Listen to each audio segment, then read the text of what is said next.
नमस्कार दोस्तों, आपका अपने YouTube चैनल पर स्वागत है। आशा करती हूँ आप सब अच्छे होंगे। हम भारत और पाकिस्तान मीडिया में राष्ट्रीय व अंतर्राष्ट्रीय मुद्दों पर डिस्कशन होता है, इसी पर मीडिया का रिएक्शन देखते हैं।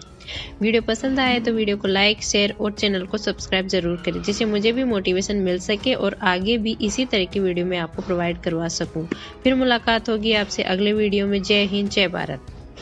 इजराइल और इंडिया की मस्जिदों में भी ऐसा नहीं होता, वहां पर ऐसा नहीं होता जो पाकिस्तान की मस्जिदों में हो रहा है, जिस तरीके से नमाजियों को शहीद किया गया। पेशावर पाकिस्तान में एक आत्मघाती हमला हुआ, 72 से ज्यादा जानें जा चुकी हैं और करीब 150 लोग गंभीर रूप से जख्मी हैं।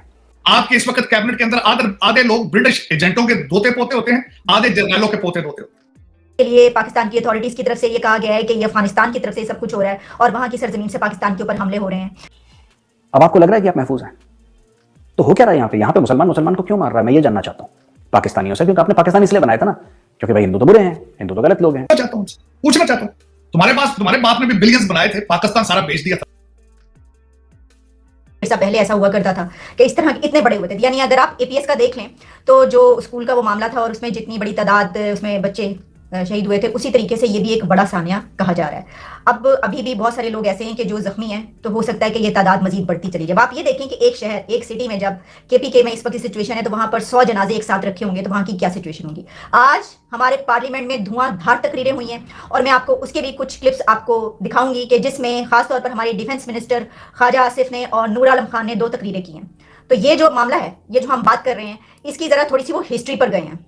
देखें, पहले तो मैं आपको ख्वाजा आसिफ साहब का जो है वो एक सुनाई देती हूँ जो उन्होंने बात की है, और बड़ी अहम बात है। यानी ये कोई छोटी मोटी बात नहीं है, ये बहुत इंपॉर्टेंट है जो उन्होंने कहा। ये आप सुन लीजिए उनका क्या कहना था।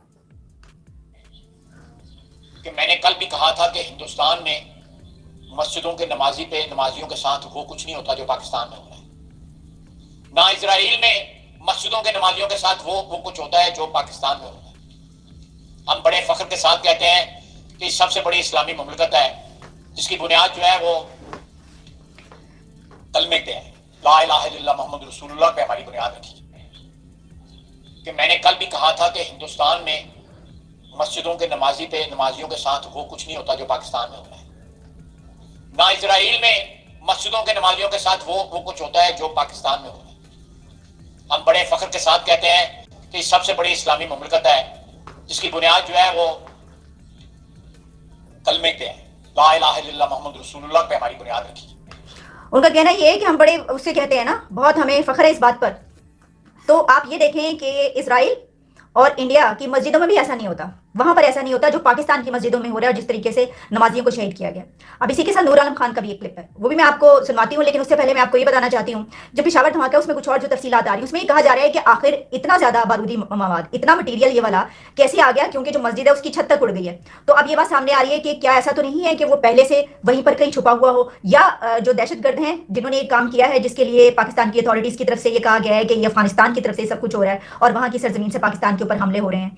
तो कहीं ऐसा तो नहीं कि जो दहशतगर्द है उन्होंने मस्जिद के अंदर ये बारूदी मवाद पहले से ही छुपा दिया गया हो, यानी मस्जिद के अंदर कोई ऐसी वो कर दिया गया हो, फिक्स कर दिया गया हो। क्योंकि एक जो जैकेट पहन के फटा है, या तो क्या वो एक था, 2 थे, कितने थे, लेकिन इसी के साथ ये कि क्या एक अगर फटने वाला है तो वो अपने साथ इतना मवाद ला सकता है, इसके लिए बातें हो रही हैं, अभी इसकी इन्वेस्टिगेशन की जा रही है। अच्छा, उसके ऊपर मैंने ये देखा कि प्राइम मिनिस्टर ने वहां पर सवाल किया वहां की अथॉरिटी से, जब वहां पर गए, कि ये बताइए कि वो पहुंचा कैसे। जैसे मैंने आपको बताया कि उसे 3 चौकियां, 3 नाके तोड़ के दाखिल होना पड़ा है। यानी वो वहां पर जो है चेक पोस्टें हैं, वो रेड जोन का एरिया, और वो 3 ऐसी चेक पोस्टों से गुजरता हुआ आया, उससे किसी ने इन्वेस्टिगेशन नहीं की। तो क्या वो कई दिन पहले से आया हुआ था? लेकिन वो जब भी आया, जो भी है, इसके ऊपर सवाल उठ रहे हैं। अच्छा, इसी तरीके से फिर और भी इसमें ये बात कही है, इन्वेस्टिगेशन टीम्स ने पुलिस लाइंस गेट और खैबर रोड की वीडियोस का जो है सीसीटीवी, उसकी जायजा लिया, जिससे पता चलेगा। तो उन्होंने कहा कि तकरीबन 140 लोग जो हैं पुलिस लाइंस में कल उस दिन दाखिल हुए थे जिस दिन ही हुआ। और इसी के साथ मैंने ये देखा कि एक मिनिस्टर ने जब स्पीच की तो उन्होंने कहा कि जब उनको दाखिल होना पड़ता है, मेरा ख्याल है नूर आलम खान ने स्पीच की, उन्होंने कहा कि जब उनको कहीं पर रोका जाता है, किसी चौकी पर, किसी चेक पोस्ट पर, तो वो पॉलिटिशियन है, इसके बावजूद, उनको पहचानने के बावजूद उनकी पूरी तहकीक की जाती है, उनसे सब कुछ मांगा जाता है, डॉक्यूमेंट्स, और वो अपना आईडी कार्ड दे देते हैं, इसके बावजूद भी उनसे कई सवाल किए जाते हैं। तो एक दहशतगर्द दाखिल हो रहा है, तो उससे आप क्यों नहीं पूछ रहे? तो पहले तो मैं ये संवेदनाएं प्रकट करना चाहूंगा, my sincere condolences to those innocent people who have lost their lives. और मैं सिर्फ इतना होप करता हूं कि पाकिस्तान कुछ सबक सीखे कि ये सांप पालने से कोई फायदा नहीं है।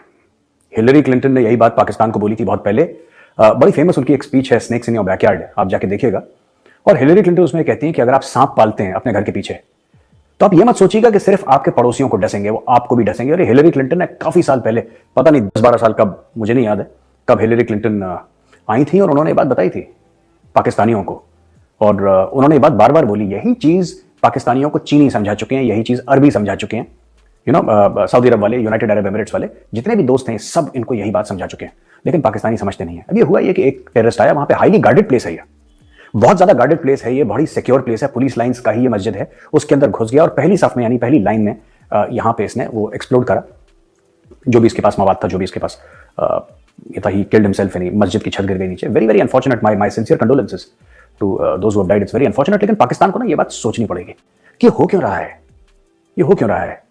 जब पाकिस्तान बनाया गया था, क्यों बनाया गया था दोस्तों? पाकिस्तान इसलिए बनाया गया था कि पाकिस्तानियों को लगा था, टू नेशन थ्योरी ये कहती थी कि हिंदू और मुसलमान एक साथ नहीं रह सकते, और एक साथ रहेंगे तो फसाद होंगे, दंगे होंगे, और हम लोग अलग अलग सिविलाइजेशंस हैं, अलग अलग थॉट प्रोसेस है हमारा, और हमें वो जस्टिस नहीं मिलेगी, हम महफूज नहीं रहेंगे, हम सेफ नहीं रहेंगे अगर डेमोक्रेसी आ गई इंडिया में, क्योंकि फिर हिंदू मेजोरिटी में है, अक्सरियत में है, उनकी तादाद ज्यादा है, तो जाहिर सी बात है फिर प्रधानमंत्री भी उनके हिसाब से बनेगा, मुख्यमंत्री भी उनके हिसाब से मिलेगा, और हमें हमारे हक नहीं मिलेंगे। ये एक दिमाग में लोगों की चीज थी, पता नहीं क्यों ऐसा था, पता नहीं क्यों ऐसा था।